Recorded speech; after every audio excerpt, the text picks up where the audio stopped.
اب یہاں پر حضور پاک صلی اللہ علیہ وسلم کی مختصر سیرت مبارکہ پر روشنی ڈالنے کی کوشش کی جائے گی۔ آپ صلی اللہ علیہ وسلم کا نور سب سے پہلے پیدا ہوا، اگرچہ آپ کا ظہور آخر میں ہوا۔ کچھ کم 1500 سال ہوتے ہیں کہ آپ مکہ معظمہ میں 12 ربیع الاول دوشنبے کے دن صبح صادق کے وقت پیدا ہوئے۔ آپ صلی اللہ علیہ وسلم خاندان قریش اور حضرت اسماعیل علیہ السلام کی اولاد سے ہیں۔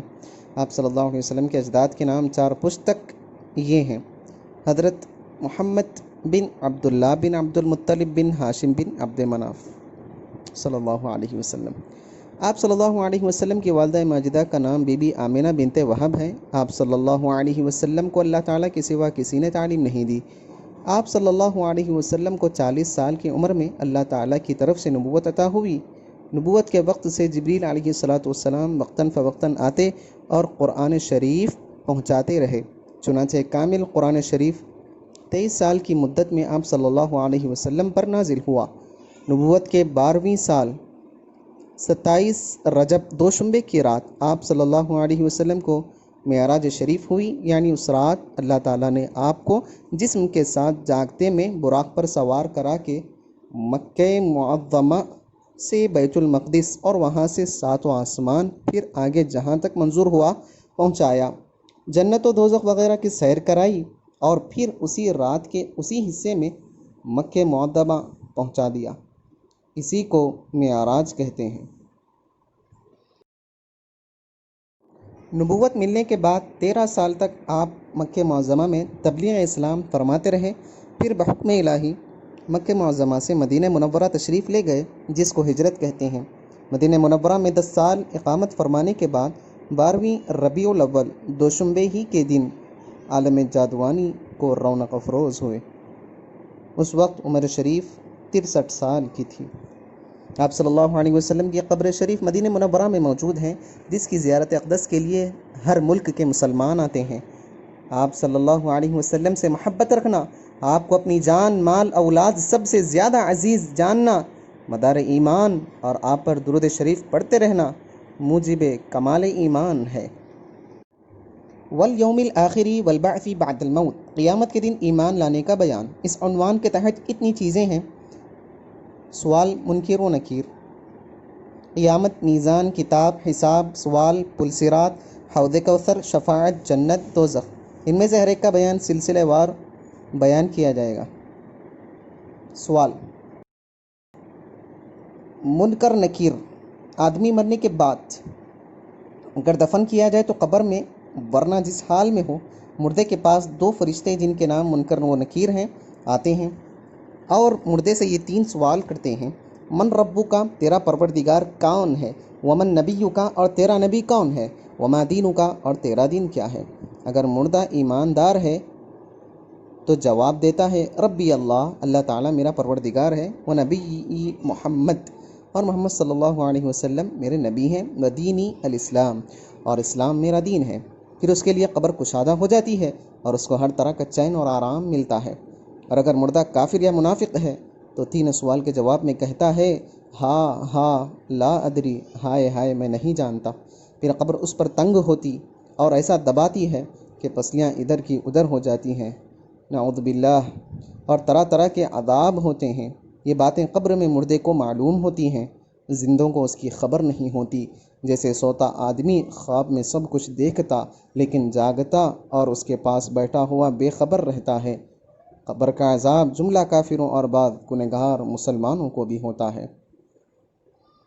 قیامت، جس دن اللہ تعالیٰ اس عالم کو فنا کر کے پھر تمام مردوں کو زندہ کرے گا اور ان سے ان کی نیکی بدی کا حساب لے گا، اس کا نام قیامت ہے۔ قیامت کا آنا برحق ہے۔ قیامت کی جتنی علامتیں اللہ اور رسول نے بتلائی ہیں وہ سب پوری ہوں گی۔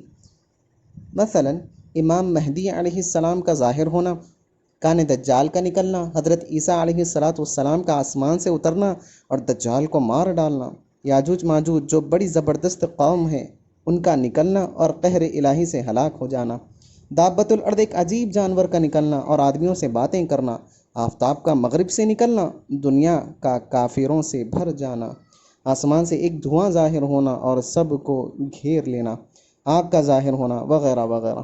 تمام علامتوں کے بعد حکم الہی سے حضرت اسرافیل علیہ السلام سور پھونکیں گے، جس سے موجودہ عالم سب فنا ہو جائے گا۔ پھر جب اللہ تعالیٰ کا منظور ہوگا دوبارہ سور پھونکا جائے گا، اس سے تمام مردے زندہ ہو جائیں گے۔ میزان یعنی ترازو، قیامت کے دن میزان یعنی ترازو قائم کی جائے گی اور اس میں بندوں کے نیک اور بد اعمال تولے جائیں گے۔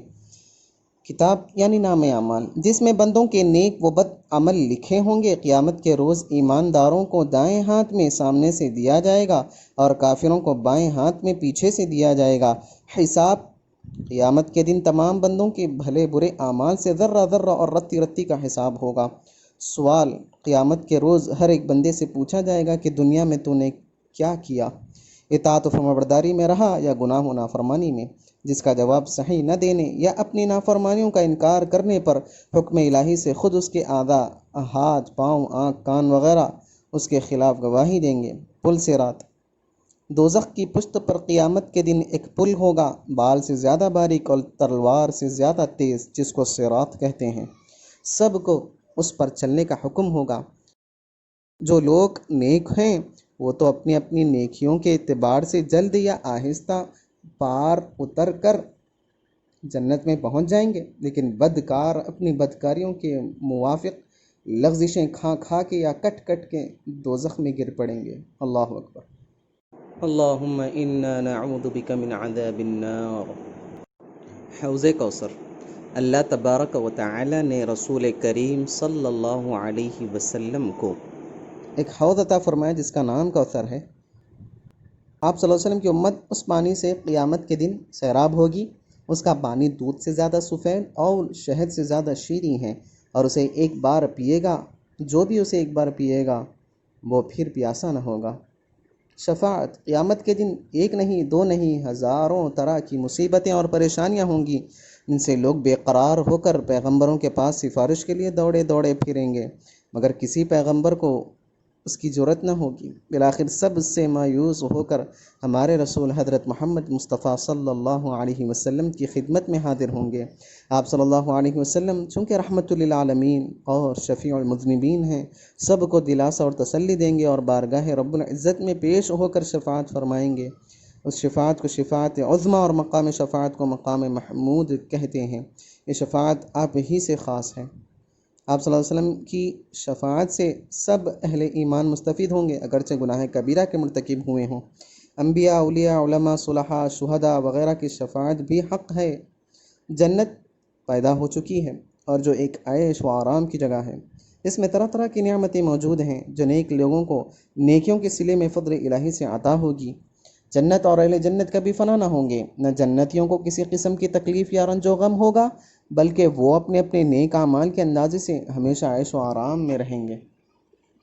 جنت میں سب سے بڑی نعمت اللہ تعالیٰ کا دیدار ہے، جو جنتیوں کو نصیب ہوگا، اور اس کے مقابل تمام نعمتیں ہینچ ہیں۔ دوزخ بھی پیدا ہو چکی ہے، جس میں آگ، سانپ، بچھو، طوق، زنجیر اور طرح طرح کے عذاب ہیں جو بدکاروں کو بدکاریوں کے عوض میں دیے جائیں گے۔ دوزخ، وہ اہل دوزخ کبھی فنا نہ ہوں گے، یعنی جو لوگ کافر و مشرک ہیں وہ دوزخ میں ہمیشہ رہیں گے، ان کو موت بھی نہ آئے گی کہ مر کر عذاب سے نجات پا سکیں۔ بعض گنہگار مسلمان بھی دوزخ میں داخل ہوں گے، لیکن ہمیشہ اس میں نہ رہیں گے، بلکہ جن میں ذرہ برابر بھی ایمان ہوگا وہ کتنے ہی بڑے گنہگار کیوں نہ ہوں، بالآخر بقدر گناہ عذاب پا کر حضور صلی اللہ علیہ وسلم کی شفاعت سے یا محض اللہ تعالیٰ کی رحمت سے جنت میں چلے جائیں گے۔ والقدر خیرہ، اور تقدیر پر ایمان لانے کا بیان۔